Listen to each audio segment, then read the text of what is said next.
Good morning, students. Welcome back to online class. Today we are going to discuss lesson what is democracy, why democracy. Now this lesson starts with a very simple definition, that is democracy is a form of government in which rulers are elected by the people. This definition looks very simple, but it consists of deep meaning. So I have taken 4 points from this one. One is the ruler, another is that is elected by the people, and form of government. So according to these 4 points, I am going to explain full lesson with NCERT concept, with example of NCERT.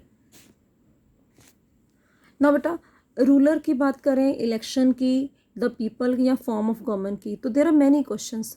अगर इन सब के साथ में question mark लगा दूँ, democracy is related to the ruler से. Ruler कौन होंगे? कोई किंग होगा, कोई प्रेसिडेंट होगा, कोई पीएम होगा. इलेक्शन कैसे होंगे? Direct, indirect. पीपल्स, कौन से पीपल होंगे जिनको राइट टू वोट मिलेगा और किनको नहीं मिलेगा. फॉर्म्स ऑफ गवर्नमेंट कौन सी होगी. तो ये सारे क्वेश्चन डेमोक्रेसी से रिलेटेड है. आज इस लेसन के अंदर हम इन्हीं पॉइंट्स को one by one point, that is known as a feature, with help of examples we are going to explain. Now बेटा, very first feature, major decision taken by the elected leaders. Leader mean rulers. Okay, मैंने first point democracy में से pick किया. Okay, यही इस topic का feature है. तो I am going to explain. There is a one example of country, that is a Pakistan. Pakistan के प्रेसिडेंट थे जनरल परवेश मुशर्रफ इन अक्टूबर 1999. 1999 में उन्होंने एक मिलिट्री कूप किया, अपनी मिलिट्री फोर्सेस को लेकर पाकिस्तान को अपने अंडर कर लिया, और उन्होंने अपने आप को designation himself as a president, उन्होंने अपने आप को प्रेसिडेंट की फॉर्म में अनाउंस कर दिया, I am the president of the country. Okay, 99 से लेकर 2002 तक उन्होंने काफ़ी तरीके से कंट्री को यूज़ किया, मिस यूज़ किया, वी कैन से. हर जगह मिलिट्री रूल को यूज़ करते थे, और उन्होंने 2002 में सोचा कि हम क्यों ना अपनी गवर्नमेंट को कॉन्टिन्यूस करते हैं. तो उन्हें एक रिफंडम निकलवाया. तो what is referendum? Referendum mean a letter जिसके ऊपर पब्लिक ओपिनियन जाते हैं, दे लाइक दिस और they don't like this. Okay, just like a feedback form. उन्हें एक रिफंडम भरवाया और उसके ऊपर लाइन लिखी, granting him an extension for the 5 year. क्या मुझे आप 5 ईयर के लिए एक्सटेंशन देते हो कि नहीं. और लोगों ने यहाँ पर प्रोटेस्ट किया कि वो उसकी गवर्नमेंट को पसंद नहीं करते थे. Actually he was not a good leader. हर जगह वो अपनी पॉलिसीज़ को यूज़ करता था, मिलिट्री रूल को यूज़ करता था.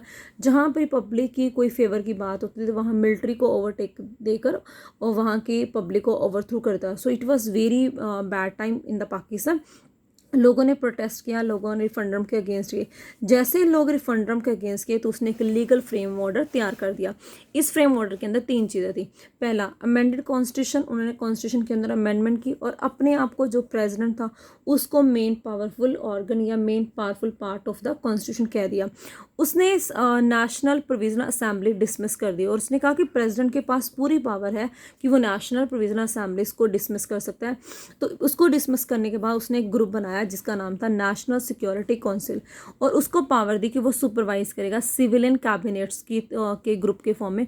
तो ये जो ग्रुप बनाया, ये जो अमेंडमेंट की, इन सब में जितने भी लोग इन्वॉल्व थे वो परवेश मुशर्रफ के अपने नॉन थे. और इस तरह का टाइम पीरियड आ गया कि उसने हर जगह अपने मिलिट्री रूल्स का, वेपन्स का यूज़ कर कर देश को कंट्रोल किया. तो now there is a question, is it democracy? क्या ये डेमोक्रेसी है? क्या यहाँ पर जो लीडर है इसके इलेक्शन हुए हैं? क्या ये लोगों की पसंद है, लोगों ने इसको चूज़ किया? नो. तो ऐसा कंट्री जहाँ पर लीडर को लोग नहीं चुनते, लीडर किसी भी सिस्टम के थ्रू पब्लिक के सामने आ जाता है, बाय फोर्स आ जाता है, बाय क्राइम आ जाता है, बाय मिलिट्री कूप आ जाता है, that is not a democracy. Democracy का रियलिटी में फीचर क्या है? In a democracy the final decision making power must rest with those elected by the people.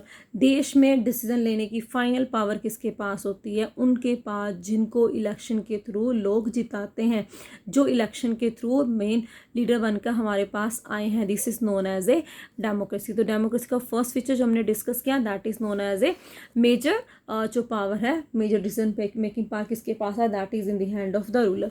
This is the first feature. Second feature is free and fair election. तो simple definition के अंदर मैंने second point election लिया था. Okay, now according to NCERT book there are 2 example that shows meaning of free and fair election. So as we know about the China, China के बारे में सभी लोग जानते हैं। तो चाइना में इलेक्शन हर 5 ईयर के बाद होते हैं या होते थे।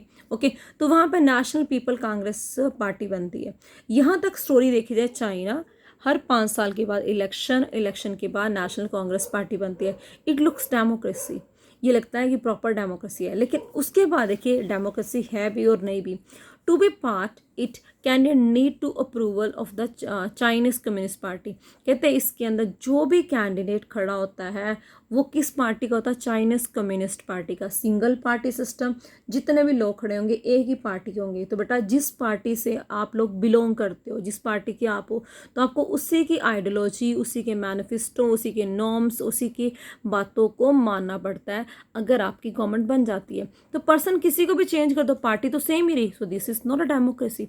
चाइना के अंदर आई वॉश के लिए हर 5 साल के बाद इलेक्शन हो रहे, एक ही पार्टी है वही जीतती है, क्योंकि there is single party system, there is communist party system. So this is not a democracy.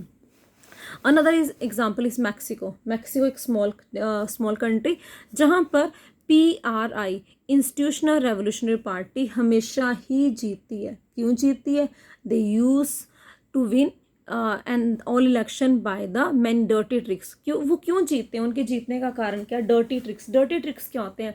जैसे मनी पावर का यूज़ कर लिया, मस्कुलर पावर का यूज़ कर लिया, कुछ क्रिमिनल पावर की हेल्प ले ली इलेक्शन जीतने के लिए, कुछ मैनुपुलेशन कर लिए, किसी भी तरीके से वो इलेक्शन जीतने के लिए अपने ट्रिक्स को यूज़ किया। फॉर एग्जाम्पल, जैसे वो कहते हैं कि अगर आप गवर्नमेंट जॉब कंटिन्यूस करना चाहते हो, you have to give vote to PRI।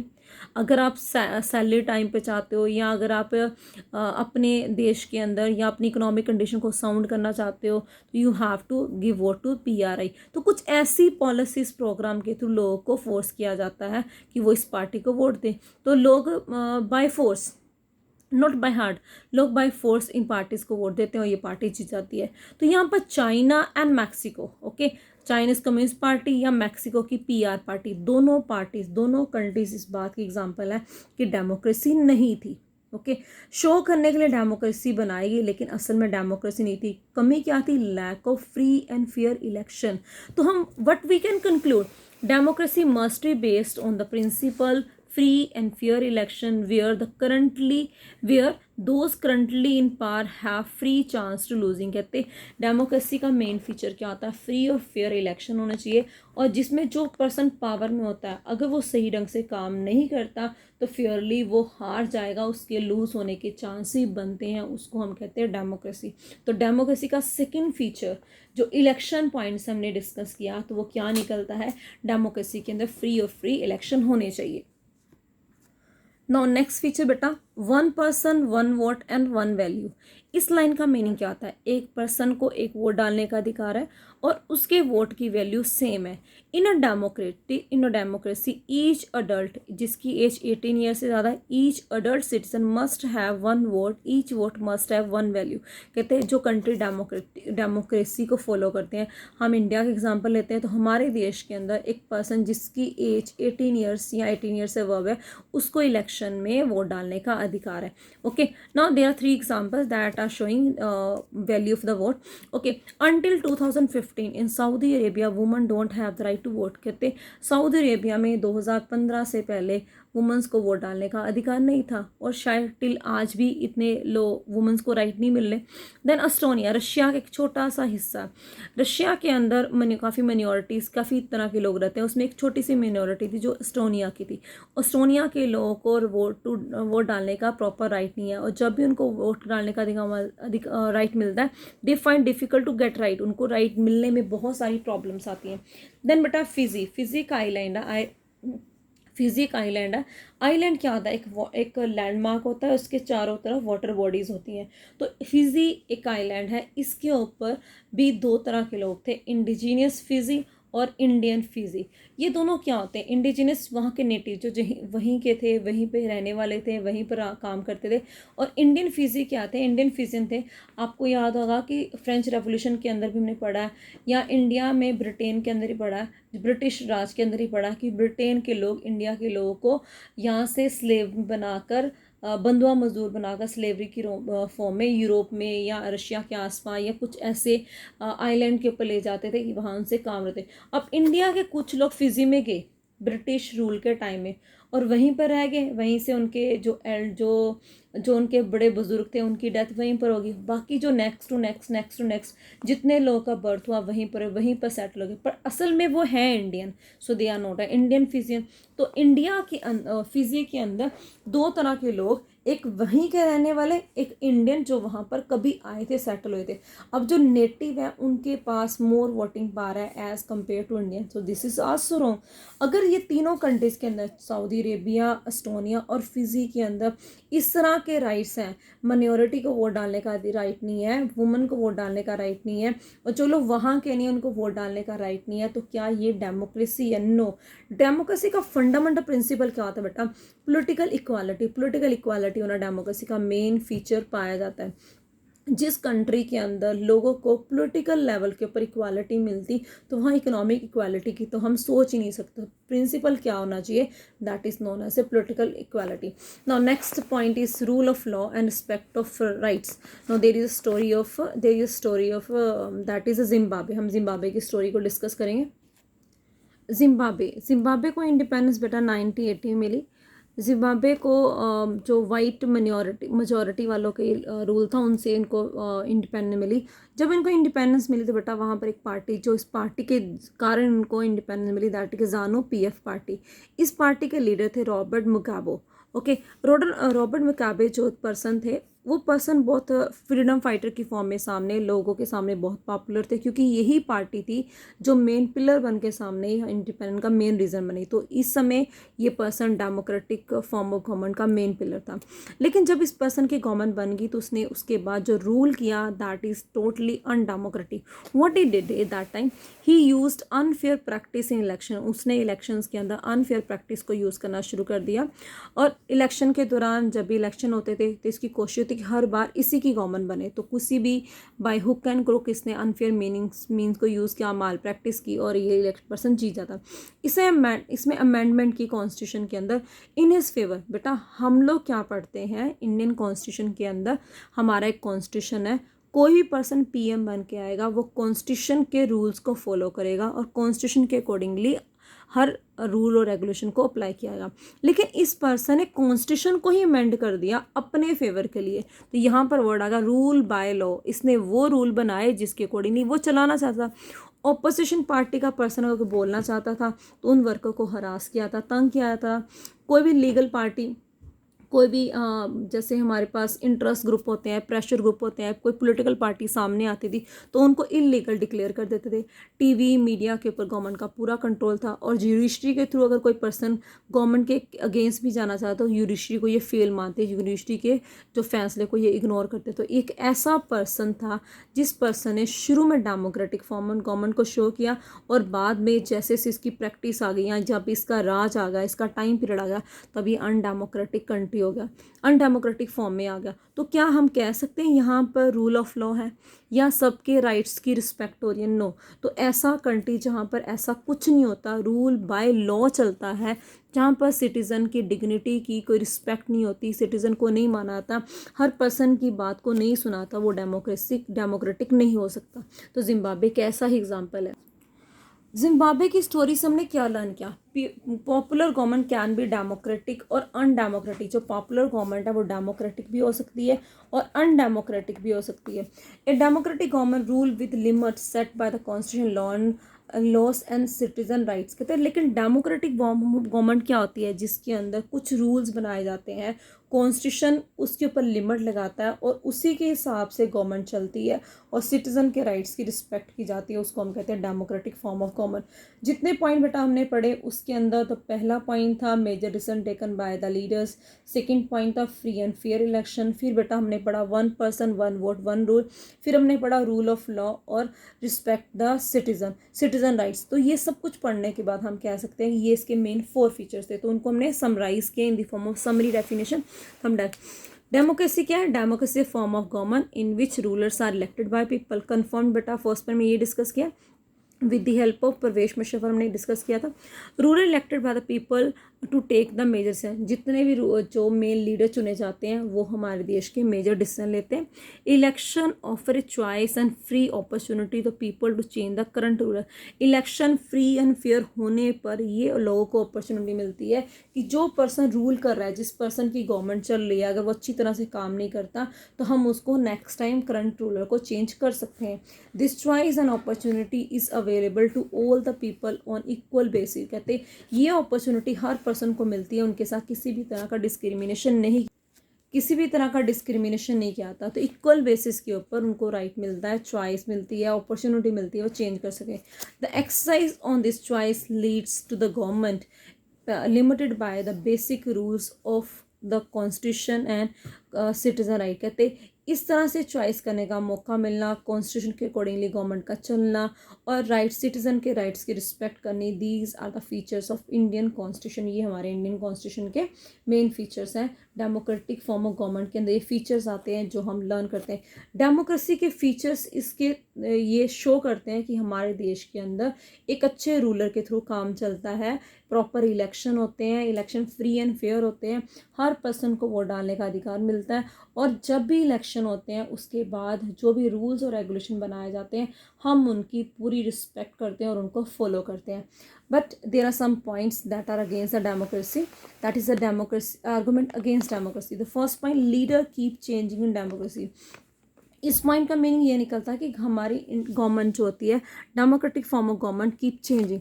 Democratic form में हर 5 साल के बाद इलेक्शन होते हैं, और हमने ये भी पढ़ा है कि डेमोक्रेसी के अंदर पर्सन को राइट है कि अगर उसकी गवर्नमेंट सही ढंग से काम नहीं कर रही तो उसको मिड टर्म में, बाय टर्म इलेक्शन के थ्रू हम उसको चेंज कर सकते हैं। तो जब लीडर 5 ईयर के पहले ही या विद इन 2 ईयर चेंज हो जाता है तो गवर्नमेंट के अंदर इंस्टेबिलिटी आती है। इंस्टेबिलिटी का एक रीज़न ये भी हो जाता है कि जो पहले लीडर था उसकी पॉलिसीज़, प्रोग्राम्स, उसके रूल्स रेगुलेशन कुछ डिफरेंट थे। अब जो नया पर्सन है वो अपने हिसाब से चलाएगा, तो इंस्टेबिलिटी आ गई, पुराने प्रोग्राम वहीं के वहीं रह गए और नए प्रोग्राम बन गए। So that is also problem.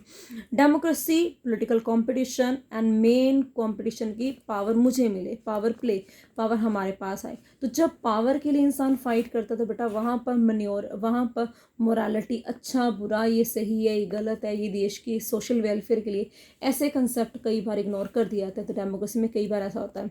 So many people have to consult in democracy. Democracy public ही गवर्नमेंट है, democracy for the public, by the of the public. Democracy क्या है? डेमोक्रेसी एक ऐसी फॉर्म ऑफ गवर्नमेंट है जिसके अंदर हम डिस्कस करते हैं कि हमने जो भी काम करना पब्लिक के कंसल्ट से है, क्योंकि इसकी डेफिनेशंस के अंदर यही लिखा हुआ है कि डेमोक्रेसी एक ऐसी गवर्नमेंट है जिसके अंदर हम लोगों को ही मानते हैं। तो अब्राहम लिंकन ने कहा था democracy is a government of the people, bye the people, for the people. Okay, तो जिसमें पब्लिक को लिया आता है, इसमें सभी लोगों का कंसल्ट कर लेना बहुत ज़रूरी है। तो सबसे कंसल्ट करते करते कई बार रिजल्ट निकलने में काफ़ी डिले लग जाता है। रूट लेवल, विलेज से लेकर पार्लियामेंट तक ये डिसीजन चलते हैं। तो it is also main point that is against the democracy. Next point is elected leader do not know best interest of the people. कहते हैं जो इलेक्टेड लीडर होते हैं मोस्ट रिच फैमिली से बिलोंग होते हैं या उनकी बैकग्राउंड ही पॉलिटिकल होती है, तो उनको नॉलेज नहीं होती कि लोकल पर्सन की ज़रूरत क्या है, लोकल पर्सन क्या चाहता है या उसकी नीड्स क्या है, तो उसके अकॉर्डिंगली वो काम नहीं करते। और कई बार उनके हिसाब से वो सही डिसीजन है लेकिन that is a bad decision for the public, ये पब्लिक के लिए बैड डिसीजन हो जाता है। डेमोक्रेसी लीड करप्शन, हमने पहले ही पॉइंट किया, डेमोक्रेसी में लोग फाइट करते हैं, लोग कंपटीशन करते हैं, पॉलिटिकल पार्टीज compete करती हैं कि उन्हें चेयर मिल जाए, उनकी पोजीशन आ जाए और वो पीएम या सीएम की पोस्ट पे आए। तो यहाँ पर करप्शन आती है। Corruption is based on the electoral competition. Elections के दौरान भी कई बार अनफेयर मीन यूज़ होने से ये डेमोक्रेसी के लिए हार्मफुल हो जाती है। करप्शन एक मेन प्रॉब्लम है जिसके कारण डेमोक्रेसी कुछ हद तक फेल होती है। Ordinary people don't know what is good for them. आम इंसान को नहीं पता कि क्या चीज़ उसके लिए सही है। They should not decide anything. कई बार कुछ चीज़ें आम इंसान को समझ नहीं आती, जैसे जीएसटी का लगना आम इंसान के लिए हार्मफुल है। उसको लगता है कि प्रोडक्ट के प्राइस राइज हो गए, लेकिन it is a good because it is a unique tax, it include all the taxes itself. Okay, तो अब एक ही जगह टैक्स पे कर रहे हैं, टैक्स एक ही जगह इकट्ठा हो रहा है, गवर्नमेंट की जो इनकम है वो हमारी एक ही जगह अकोमोलेट होगी, तो that is good for the country development. पर आम इंसान को पता नहीं, तो कई बार इंसान ये सोच लेता है कि इस गवर्नमेंट ने ये काम किया, that is not good, next time हम उनको वोट नहीं देंगे। तो they should not decide anything, तो वो उनको सही डिसीजन लेना नहीं आता। कई बार ये भी डेमोक्रेसी के लिए लॉस बन जाता है। Then argument for the democracy, argument democracy के फेवर में कुछ आर्गूमेंट देते हैं। There is example of famine, 1858 से लेकर 60-61 एक ऐसा टाइम पीरियड था, बहुत सारे फेमाइन आए। तो हमने इस टाइम पीरियड में चाइना, भूटान, श्रीलंका, नेपाल, इंडिया, बहुत सारे जो हमारे नियर बाई कंट्रीज़ हैं, एशियन कॉन्टिनेंट के पार्ट, वहाँ पर ये प्रॉब्लम आई। हम यहाँ पर एग्जांपल डिस्कस करते हैं इंडिया वर्सेस चाइना। फेमाइन आया, चाइना में 3 करोड़ लोग मारे गए, बहुत बड़ा डिज़ास्टर था, बहुत नुकसान हुआ।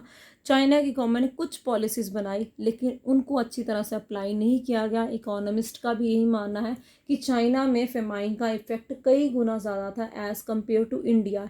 इंडिया एक डेमोक्रेटिक कंट्री है, डेमोक्रेटिक ही था, कांग्रेस पार्टी का राज था, पब्लिक के बारे में सोचा जाता था। तो इंडिया की गवर्नमेंट ने बहुत कुछ किया और हमारे पर फेमाइन का इफेक्ट कम पड़ा और हम बहुत जल्दी इस प्रॉब्लम से कूप अप होकर ऊपर आ गए। लेकिन चाइना इस प्रॉब्लम से काफ़ी देर सफ़र करता रहा। So the reason is democracy. China की गवर्नमेंट को लगा अगर अच्छी पॉलिसीज प्रोग्राम बन गए तो वेल एंड गुड, अगर नहीं बने तो पब्लिक कुछ भी नहीं कर सकती, because it is single party system. But in India ऐसा नहीं था, गवर्नमेंट को पता था अगर पॉलिसीज प्रोग्राम अच्छे नहीं बने तो नेक्स्ट टाइम उनकी पोजीशन नहीं आएगी, वो वोट उनको वोट नहीं मिलेगा। It mean Indian government is better than other government because it is more accountable. इसका फर्स्ट फीचर अकाउंटेबल, जवाब दे, गवर्नमेंट जवाब दे थी, गवर्नमेंट को आंसर देना पड़ना था कि ऐसी कंडीशन में क्या जाए। कंसल्टेशन एंड डिस्कशन, डेमोक्रेसी का सबसे मेन पॉइंट होता है, इसमें पब्लिक के साथ कंसल्ट किया जाता है, डिस्कशन किया जाता है, और कोई भी रैश, कोई भी फास्ट डिसीजन नहीं लिया जाता, हर डिसीजन सोच समझ के लिया जाता है, that is a full of quality. Democracy के अंदर उससे पॉइंट है, democracy deal with difference and conflict. India is a land of diversity, यहाँ पर अलग अलग तरह के लोग रहते हैं और उन सब की अलग अलग प्रॉब्लम है। जब बहुत तरह के लोग एक ही जगह पर रहते हैं तो उनमें कॉन्फ्लिक्ट्स भी आते हैं, प्रॉब्लम्स भी आते हैं, डिफरेंसेस भी आते हैं, तो उनको पीसफुल वे से ठीक करना, दैट इज़ अ डेमोक्रेसी। तो डेमोक्रेसी एक ऐसी जगह जहाँ पर इनको बड़े आराम से ठीक किया जाता है। Political equality and right for and respect for the rights and that enhance the dignity of citizen। Democracy की सबसे बड़ी जो पॉइंट है that is a dignity of citizen. जिस देश के अंदर लोगों की डिग्निटी बढ़ती रहती है, लोगों की को सेल्फ रिस्पेक्ट मिलती है, वो देश के लोग देश की डेवलपमेंट के लिए काफ़ी एफर्ट्स करते हैं। तो इंडिया के अंदर पॉलिटिकल इक्वालिटी भी है, रूल ऑफ लॉ भी है, रिस्पेक्ट फॉर राइट भी है। तो यहाँ पर हर पर्सन की डिग्निटी बनी रहती है, उनके पास चाहे वो रिच है चाहे वो पुअर है, अगर उनको राइट टू वोट मिला तो उसके वोट की इक्वल वैल्यूज है as like to other people. So there is not discrimination, ये पर्सन रिच है तो हम इसको 2 वोट्स दे देते हैं, ये पर्सन पुअर तो हम इसको वोटिंग पावर नहीं देते, ऐसा कुछ नहीं है। हर पर्सन को एक डिग्निटी दी गई है। In democracy is better than other form of government, democracy really बहुत better form than other government है। आप कंपेयर करके देख लो, चेक करके देख लो, हिटलर का टाइम पीरियड चेक कर लो, आप चाइनीज़ गवर्नमेंट को चेक कर लो, आप पाकिस्तान को चेक कर लो, आपका रिजल्ट क्या निकलता है, डेमोक्रेसी इज़ बेटर। 1945 के बाद मैक्सिमम कंट्रीज ने डेमोक्रेसी को फॉलो किया है। जब एक चीज़ को सभी लोग पसंद करते हैं, it mean that is much better. इसका एक कारण ये भी कि डेमोक्रेसी के अंदर आपको कोई भी आप रूल रेगुलेशन बनाते हो उसको करेक्ट करने का, उस मिस्टेक को करेक्ट करने का मौका मिल जाता है। फॉर एग्जांपल इंडिया के अंदर जब हमारे कॉन्स्टिट्यूशन बना, हमें फंडामेंटल राइट्स मिले, तो हमारे पास 7 फंडामेंटल राइट्स है। उसमें राइट टू प्रॉपर्टी फिर अमेंड कर दिया गया क्योंकि उसके अंदर कुछ प्रॉब्लम्स आई, तो अमेंडमेंट हो सकती है, हम मिस्टेक्स को करेक्ट कर सकते हैं। This is known as a democracy. तो डेमोक्रेसी के अंदर ये सारी चीज़ें आती हैं जो हम डिस्कस कर रहे हैं। Now finally we can conclude the democracy. हमने जितना टॉपिक पढ़ा बेटा, हमने सिंपल डेफिनेशन से स्टार्टिंग की, फिर हमने 4 फीचर्स पढ़े, डिफरेंट कंट्री के एग्जांपल लिए, डेमोक्रेसी के अगेंस्ट भी पॉइंट किए, डेमोक्रेसी के फेवरेट पॉइंट किए। ओवरऑल डिस्कशन के बाद डेमोक्रेसी के मीनिंग्स में कुछ चेंज आया, broader meaning of democracy. Now evaluation of democracy and representative democracy. Evaluation democracy, आज से 500 साल पहले, आज से 1000 साल पहले जो डेमोक्रेसी थी बेटा, आज वो डेमोक्रेसी नहीं है। आज हमारी डेमोक्रेसी का नाम है रिप्रेजेंटेटिव डेमोक्रेसी। रिप्रेजेंटेटिव डेमोक्रेसी क्या होती है, जिसके अंदर हम अपने आप इलेक्शन के थ्रू लोगों को चुनते हैं और जो person counsellor, mayor, MP, MLA बनकर ऊपर जाता है, पोजीशन पे जाता है, जो CM, गवर्नर या प्रेसिडेंट या कैबिनेट की फॉर्म में मिनिस्टर बनकर सामने आता है, वो हमारे बिहाफ के ऊपर काम करता है, वो हमारा ही चुना हुआ पर्सन, वो हमें ही रिप्रेजेंट कर रहा है, उसको रिप्रेजेंटेटिव गवर्नमेंट कहते हैं। Why represent democracy is necessary, represent democracy की इतनी ज़रूरत क्यों थी, या हमने डेमोक्रेसी के लिए नया नाम रिप्रेजेंटेटिव डेमोक्रेसी क्यों यूज़ किया, तो इसके बहुत सारे करना। First, the large number people, India की बात करते हैं तो हमारे पास 135 करोड़ पॉपुलेशन है, जिसमें से 80 करोड़ लोग तो ऐसे हैं जिनके पास वोटिंग पावर है, चाहे वो 18 से अबव है। अगर इन सभी लोगों को एक साथ बिठाया जाए और बैठ कर डिसीजन लिया है, दैट इज़ प्रैक्टिकली इम्पॉसिबल। इतने लोगों को बिठाना, इनसे डिस्कशन करना और इनके व्यूज़ लेना, एक डिसीजन के लिए मोर देन 1 ईयर लग जाएगा, दैट इज़ इम्पॉसिबल। तो हमें कुछ रिप्रेजेंटेटिव लोगों की ज़रूरत होती है जो हमारे बिहाफ के ऊपर बात करें। इसके अलावा पीपल डोंट हैव टाइम, लोगों के पास टाइम नहीं है इतना कि लोग सारे डिसीजंस के अंदर पार्टिसिपेट करें। लोग इतने पढ़े लिखे भी नहीं है, लोगों के अंदर इतनी स्किल भी नहीं, हर पर्सन पॉलिटिकल पावर को, पॉलिटिकल इक्वालिटी को नहीं समझ आता, लोगों के अंदर इतनी डिज़ायर भी नहीं है। तो इस तरह से लोगों के टाइम की शॉर्टेज की एक वजह से, या लोगों ने अपने समय को इकोनॉमिकली साउंड करने के लिए यूज़ करना होता है, तो हम कह सकते हैं कि ये कुछ हद तक लोगों के लिए ज़रूरी है कि उनके बिहाफ के ऊपर कोई और काम करे। अब हमारे पास कंसेप्ट आ गया कि हमने 2-3 पॉइंट से क्लियर कर दिया कि रिप्रेजेंटेटिव गवर्नमेंट अच्छी है।